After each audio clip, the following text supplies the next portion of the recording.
आज की वीडियो में कवर करेंगे एम लक्ष्मीकांत के चैप्टर नंबर 18 है राष्ट्रपति प्रेसिडेंट। तो हमने जिस सिस्टम को अपनाया है संसदीय व्यवस्था पार्लियामेंट्री सिस्टम। तो संसदीय व्यवस्था में सबसे पहला जो गुण है, इसमें दो प्रधान होते हैं। पहला है नाम मात्र के प्रधान, ये राष्ट्रपति होंगे। दूसरा वास्तविक प्रधान, ये पीएम प्रधानमंत्री होंगे। और क्या राष्ट्रपति रबर स्टैंप है? तो पहला है नाम मात्र के प्रधान, तो भारत का राष्ट्रपति रबर स्टैंप है, किंतु यह उचित अभिव्यक्ति नहीं है। दूसरा है समय समय पर तो सरकार के अभिभावक के रूप में अपनी भूमिका का प्रभावी निर्वहन किया। तीसरा है सरकार के मार्गदर्शक यदा कदा संकेत मोचक की भूमिका निभाई। और चौथे पॉइंट है जैसे आर वेंकटरमण के आर नारायण, डॉक्टर कलाम जैसे राष्ट्रपतियों की भूमिका। और पॉइंट नंबर 5 है राष्ट्रपति का पद अवश्य ब्रिटिश सम्राट के समतुल्य, किंतु भारत की परिस्थितियां ब्रिटेन से भिन्न। राष्ट्रपति ब्रिटिश राज की भांति प्रत्येक दशा में मुख्य दर्शक नहीं है। और संघ की कार्यपालिका राष्ट्रपति, उपराष्ट्रपति, प्रधानमंत्री, मंत्रिपरिषद तथा भारत का महान्यायवादी। तो संघ की कार्यपालिका में क्या क्या आएगा? तो भाग 5 से अनुच्छेद 52 से 78 तक इनमें वर्णन है, जैसे कि राष्ट्रपति, उपराष्ट्रपति, प्रधानमंत्री, मंत्रिपरिषद तथा भारत का महान्यायवादी। तो कार्यपालिका का वर्णन कहाँ पे है? तो आर्टिकल 52 से 78 तक संघ की कार्यपालिका का वर्णन मिलता है। राष्ट्रपति भारत का राज्याध्यक्ष कार्यकारी शक्ति होता है, वह भारत के प्रथम नागरिक है तथा राष्ट्र की एकता, अखंडता और एकजुटता का प्रतीक है। डॉक्टर राजेंद्र प्रसाद को छोड़कर कोई भी व्यक्ति 2 कार्यकाल के लिए राष्ट्रपति के पद पर नहीं रहा है। तो संघ की कार्यपालिका का वर्णन आर्टिकल 52 से 78 तक है। और इसमें कौन कौन आए? तो राष्ट्रपति, उपराष्ट्रपति और मंत्रिपरिषद और प्रधानमंत्री और महान्यायवादी इसमें आएंगे। और आर्टिकल 52 कहता है कि देश का राष्ट्रपति होगा। और संबंधित संवैधानिक प्रावधान में देखेंगे तो आर्टिकल 54 कहता है कि राष्ट्रपति का चुनाव की बात कही गई है। और आर्टिकल 55 में राष्ट्रपति के चुनाव की प्रक्रिया की बात की गई है। आर्टिकल 56 में राष्ट्रपति के पद का कार्यकाल की बात की गई है। तो राष्ट्रपति का कार्यकाल 5 वर्ष होगा। और आर्टिकल 57 में पुनर्निर्वाचन हेतु पात्रता की बात की गई है। और आर्टिकल 58 में राष्ट्रपति के रूप में चुनाव हेतु योग्यता की बात की गई है। और आर्टिकल 56 में राष्ट्रपति के पद का कार्यकाल 5 वर्ष कार्यकाल की बात की गई है, तो 5 वर्ष होगा। और आर्टिकल 57 में पुनर्निर्वाचन हेतु पात्रता की बात की गई है। तो अमेरिका में अगर कोई व्यक्ति राष्ट्रपति बनता है तो अधिकतम 2 बार बनता है।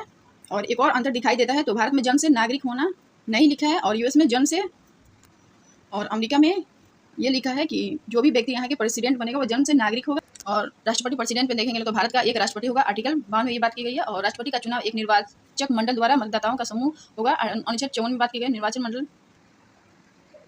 और इलेक्शन निर्वाचन की बात करेंगे लोग तो निर्वाचन ये अप्रत्यक्ष होगा। और इंडिया जो है वो रिपब्लिक गणराज्य है, रिपब्लिक कंट्री है। और रिपब्लिक मतलब होता है संवैधानिक प्रमुख निर्वाचित होगा। तो इस निर्वाचक मंडल में कौन कौन होगा? तो अगर कोई सभा विघटित हो गई तो सदस्य शामिल नहीं होंगे। और निर्वाचक मंडल के सदस्य की बात करें तो राज्यों की विधानसभा के निर्वाचित सदस्य होंगे, और संसद के निर्वाचित सदस्य होंगे। और केंद्र शासित प्रदेश विधानसभा दिल्ली व पांडिचेरी में विधानसभा है। और इलेक्शन की जो विधि अपनाई जाती है वो अनुपातिक प्रतिनिधित्व, एकल संक्रमणीय मत पद्धति कहते हैं। और ये गुप्त मतदान के द्वारा होते हैं। और इसमें निर्वाचित सदस्य शामिल होंगे, मनोनीत सदस्य शामिल नहीं होंगे। और अनुपातिक प्रतिनिधित्व के बारे में जानेंगे लोग, तो इसका मतलब होता है एकल मत हस्तांतरणीय पद्धति। और इस प्रणाली में क्या किया जाता है कि पहला है वरीयता के आधार पर मत देने होते हैं, दूसरा गणना कई चरण में, और तीसरा है निर्वाचित को कुल वैध मत चाहिए, निश्चित कोटा 50+1 इसमें चाहिए।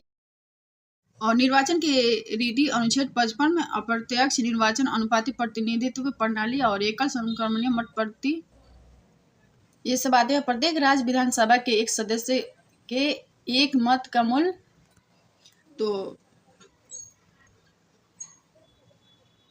तो एमएलए के मत मूल्य कैसे निकालेंगे लोग? तो एमएलए तो राज्य की कुल संख्या को ऊपर रख लेंगे, और राज्य विधानसभा के निर्वाचित सदस्य संख्या से भाग देना है। और उस राज्य का कुल मत मूल्य बराबर एक सदस्य का मत मूल्य इंटू विधानसभा के निर्वाचित सदस्य जनसंख्या का आधार इक्वल टू 1971 की जनसंख्या। और प्रत्येक संसद सदस्य के एक मत का मूल्य, तो राज्यों के कुल मत मूल्य को ऊपर लिखेंगे और संसद के निर्वाचित सदस्य को नीचे। और न्यूनतम कोटा कुल वैध वोट सीट +1 और +1 कुल वैध वोट बाई 2 और +1 इक्वल टू अर्थात 50% +1। और निर्वाचन या नियुक्ति की बात करेंगे लोग तो 5 वर्ष का होगा, जो कार्यकाल है वो 5 वर्ष का होगा। और निर्वाचक मंडल द्वारा चुनाव होगा। और रीति कौन सी होगी? तो अप्रत्यक्ष रीति जो होगी वो अप्रत्यक्ष होगी, अप्रत्यक्ष तरीके से। और राष्ट्रपति हेतु योग्यता आर्टिकल 58 में की गई है। तो तो इसमें कही गई है कि जन्म से नागरिक होना आवश्यक नहीं है। अमेरिका में जन्म से नागरिक होना आवश्यक है।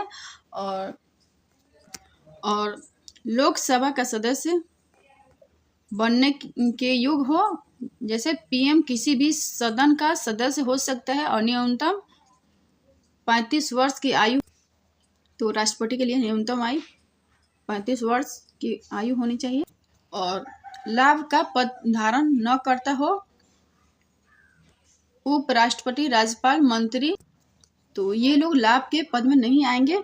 और राष्ट्रपति, उपराष्ट्रपति, राज्यपाल, मंत्री, संघ राज्य लाभ के पद में ये लोग नहीं आएंगे। और नामांकन हेतु 50 प्रस्तावक और 50 अनुमोदक की आवश्यकता होगी। और आरबीआई और एक राशि भी जब्त कराई जाती है, वो भारतीय रिजर्व बैंक के द्वारा, आरबीआई के द्वारा 15,000 रुपये जमानत जमा कराए जाते हैं।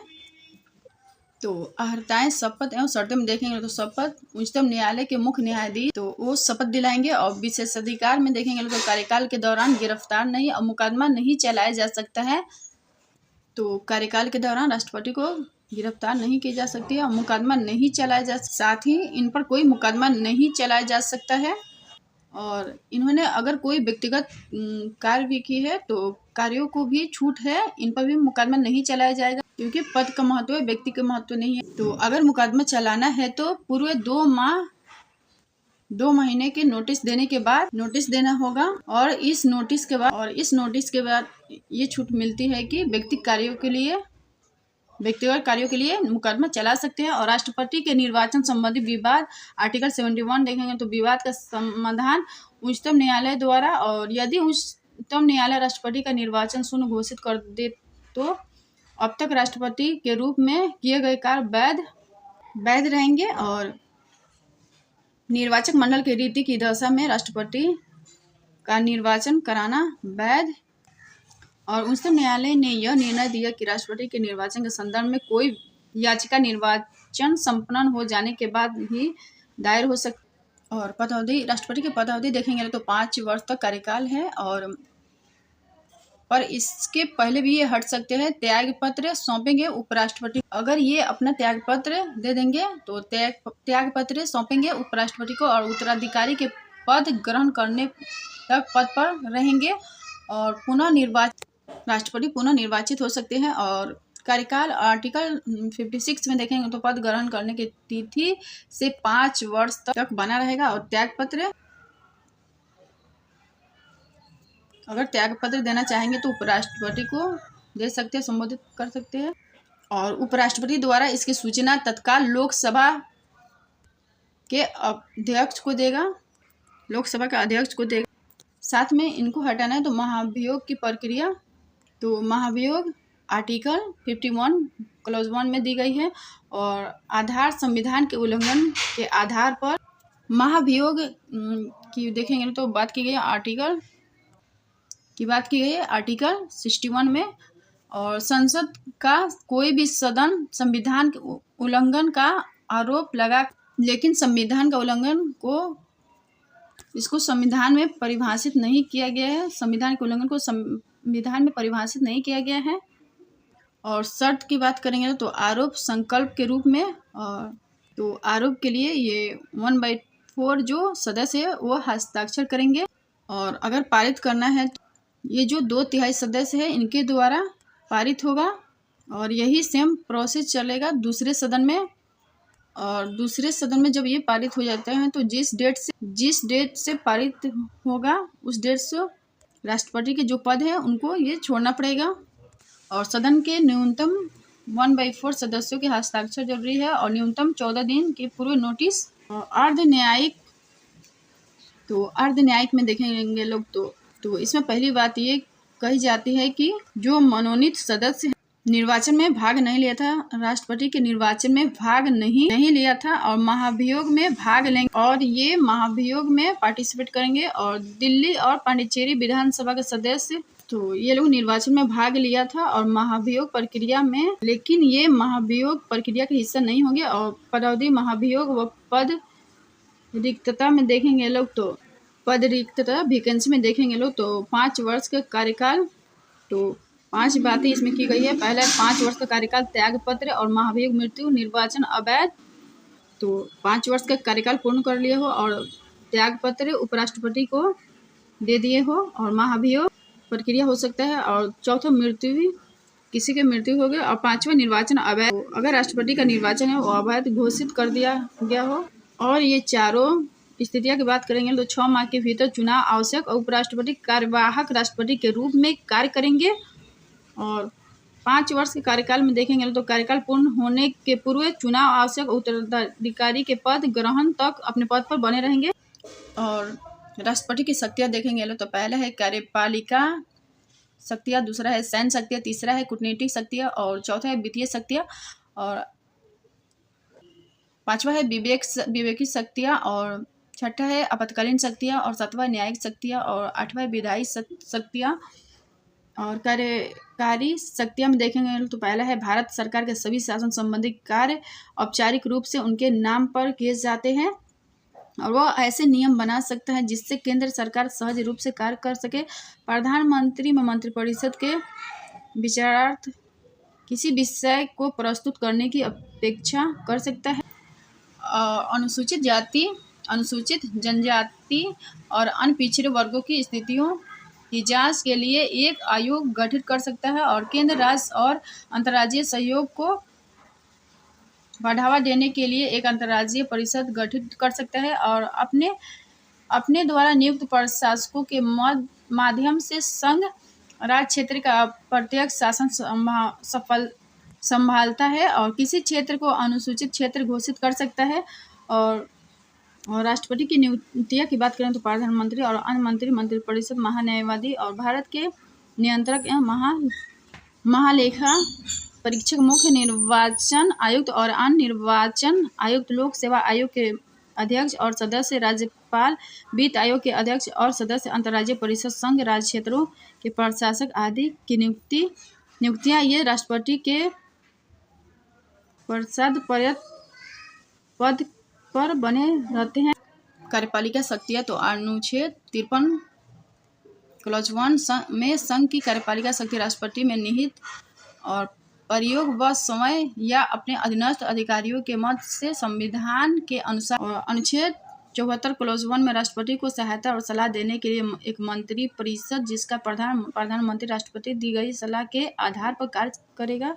और 44वें संविधान संशोधन 1976 में देखें तो मंत्री परिषद की सलाह राष्ट्रपति के लिए बाध्यकारी करती गई थी और 44वें संविधान संशोधन 1978 में राष्ट्रपति मंत्रिपरिषद के द्वारा दी गई सलाह को एक बार पुनर्विचार के लिए भेज सकता है, किंतु बाद में और राष्ट्रपति संघ की कार्यपालिका का नाममात्र प्रधान, वास्तविक प्रधानमंत्री होंगे और राष्ट्रपति राष्ट्र का अध्यक्ष है और प्रधानमंत्री सरकार का अध्यक्ष है। और अनुच्छेद 73 में संघ की कार्यपालिका शक्ति का विस्तार उन सभी विषयों तक जिन पर संसद को कानून बनाने की शक्ति है।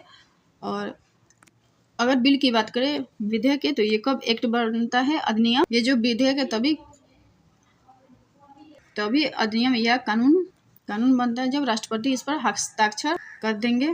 ये राष्ट्रपति है और ये संसद, विधेयक भेजने वाला संसद है। अगर संसद के द्वारा पारित करके कोई जो विधेयक है वो भेजा जाता है राष्ट्रपति के पास, राष्ट्रपति सहमति देने के लिए, राष्ट्रपति ने पुनर्विचार के लिए, रिकंसीडर के लिए वापस भेज दिया और संसद ने इसी को दोबारा भेज दिया बिना किसी संशोधन। अगर सेम बिल था, सेम विधेयक था और दोबारा भेज दिया तो इस परिस्थिति में तो अब जो राष्ट्रपति है वो क्या करेंगे, तो बाध्यता है, अब आपके सहमति देना ये बाध्यता है। और 44वां संविधान संशोधन द्वारा बाध्यता थोप दी गई। तो राष्ट्रपति के जो रिकंसीडर पुनर्विचार की शक्ति है वो सीमित है। तो कार्यपालिका का प्रधान तो राष्ट्रपति महत्वपूर्ण पद पर नियुक्तियां या पदमुक्त जैसे प्रधानमंत्री, उच्चतम और उच्च न्यायालय के न्यायाधीश आदि, और राष्ट्रपति द्वारा विभिन्न आयोगों का गठन जैसे वित्त आयोग आदि, और राष्ट्रपति विभिन्न आयोगों के अध्यक्ष और सदस्यों की नियुक्ति या पदमुक्ति करता है जैसे संघ लोक सेवा आयोग, राष्ट्रीय मानवाधिकार आयोग आदि।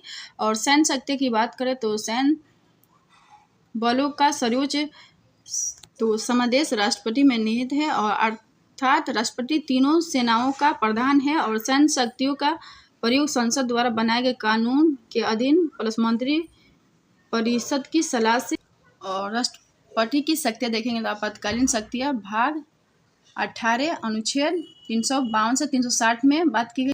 तो राष्ट्रीय आपात अनुच्छेद 352 और राष्ट्रीय शासन राष्ट्रपति शासन अनुच्छेद 356 और वित्तीय आपात अनुच्छेद 360 है। और विवेकित शक्तियाँ विवेक के अनुसार शक्तियों के प्रयोग से आशय है कि वह मंत्रिपरिषद की सलाह के बिना कार्य करता है और ऐसे अवसर निम्नलिखित है। अनुच्छेद 74 क्लॉज 1 मंत्रिपरिषद की सलाह को पुनर्विचार के लिए भेजना और आर्टिकल 78 क्लॉज बी में बात की गई प्रधानमंत्री से भारत सरकार की कार्यवाही और विधायी कार्यवाही के संबंध में सूचना मांगना और आर्टिकल 78 क्लॉज सी में बात की गई प्रधानमंत्री से किसी मंत्री के द्वारा लिए गए निर्णय को मंत्रिपरिषद के सामने विचार के लिए प्रस्तुत करवाने के लिए कहना। यदि मंत्री के निर्णय पर मंत्रिपरिषद ने विचार नहीं किया तो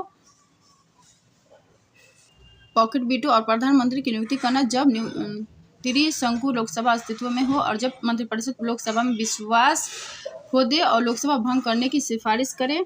और विधायी शक्तियाँ तो राष्ट्रपति संसद का अभिन्न अंग है। लोकसभा की बैठक बुलाना, सत्रवासान करना और विघटित करना और दोनों सदनों की संयुक्त बैठक बुलाना, प्रत्येक आम चुनाव के बाद पहले सत्र और प्रत्येक वर्ष के पहले सत्र की शुरुआत में संसद को संबोधित करना और संसद के सदनों को संदेश भेजना, चाहे वह संसद में लंबित किसी विधेयक के संबंध में हो या किसी अन्य संबंध में हो।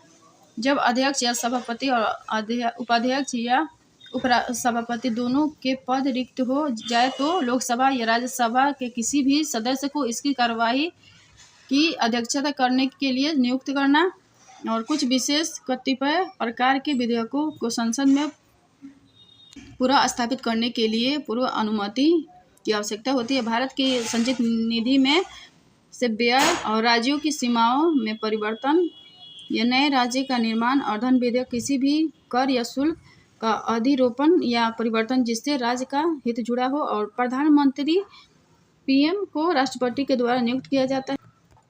और वित्तीय शक्ति हम देखेंगे तो धन विधेयक के लिए पूर्व सिफारिश और अनुदान की मांग के लिए पूर्व सिफारिश और वार्षिक वित्तीय विवरण बजट संसद के समक्ष रखना और प्रत्येक 5 वर्ष के बाद वित्त आयोग का गठन और भारत की आकस्मिकता निधि से अग्रिम राशि देना और नोट बजट शब्द का वर्णन कभी भी संविधान में नहीं है। वार्षिक वित्तीय बजट अनुच्छेद 112 में। और न्यायिक शक्ति हम देखेंगे तो उच्चतम न्यायालय का मुख्य न्यायाधीश और उच्च न्यायालय एवं उच्च न्यायालय के न्यायाधीशों की नियुक्ति करता है और किसी भी कानून या कार्य के संबंध में उच्चतम न्यायालय से सलाह ले सकता है। यह सलाह राष्ट्रपति के लिए बाध्यकारी नहीं होती है और उन सभी मामलों में जहां सजा या दंड कोर्ट मार्शल द्वारा दी गई है, संघीय कानून के विरुद्ध अपराध है और मृत्युदंड को क्षमा कर सकता है अथवा पर विलंब परिहार विराम या लघुकरण कर सकता है। तो न्यायाधीशों की नियुक्ति में कार्यपालिका की भूमिका होगी और तो राष्ट्रपति नियुक्त करेंगे और राष्ट्रपति मंत्रिपरिषद के सलाह पर नियुक्त कर। और न्यायाधीशों के हटाए जाने की बात करें तो संसद में विशेष बहुमत से पारित हो जाएगा तब जाके हटाया जाएगा। और न्यायाधीशों के हटाए जाने में भूमिका की बात करें तो विधायिका की है। तो राष्ट्रपति की क्षमतान शक्ति अनुच्छेद 72 देखेंगे तो पहला इसमें क्षमा की बात करेंगे तो पूर्ण मुक्ति, पहला इसमें शक्ति है पूर्ण मुक्त और दूसरा है लघुकरण तो मृत्युदंड, आजीवन कारावास और दंड के स्वरूप को बदलना या कम करना और तीसरा है परिहार तो अवधि कम करना, प्रकृति नहीं बदली। और चौथा है विराम तो विशेष परिस्थिति के कारण रोग या विकलांग या गर्भवती और पांचवा है प्रतिलंबन तो अस्थायी रोक लगाना या क्षमा याचना। और न्यायिक शक्ति हम देखेंगे तो अंतर्राष्ट्रीय संधियों और समझौतों पर राष्ट्रपति की ओर से वार्ता की जाती है और हस्ताक्षर किए जाते हैं जो संसद के अनुमोदन के अधीन होते हैं और वह अंतर्राष्ट्रीय मंचों और मामलों में भारत का प्रतिनिधित्व करता है और राजदूतों उच्चायुक्तों जैसे राजन्यायिकों को भेजता है और आमंत्रित करता है। और राष्ट्रपति की वीटो शक्तियाँ के एक एक पॉइंट को समझेंगे लोग। पहला है अत्यंतिक वीटो।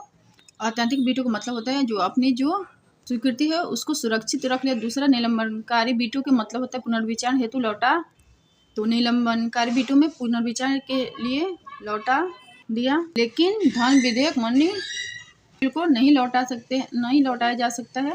और पॉकेट वीटो में की बात करेंगे तो नॉट रेटिफाइड, रिजेक्ट, रिटर्न, न सहमति, न अस्वीकृति, न लौटाया।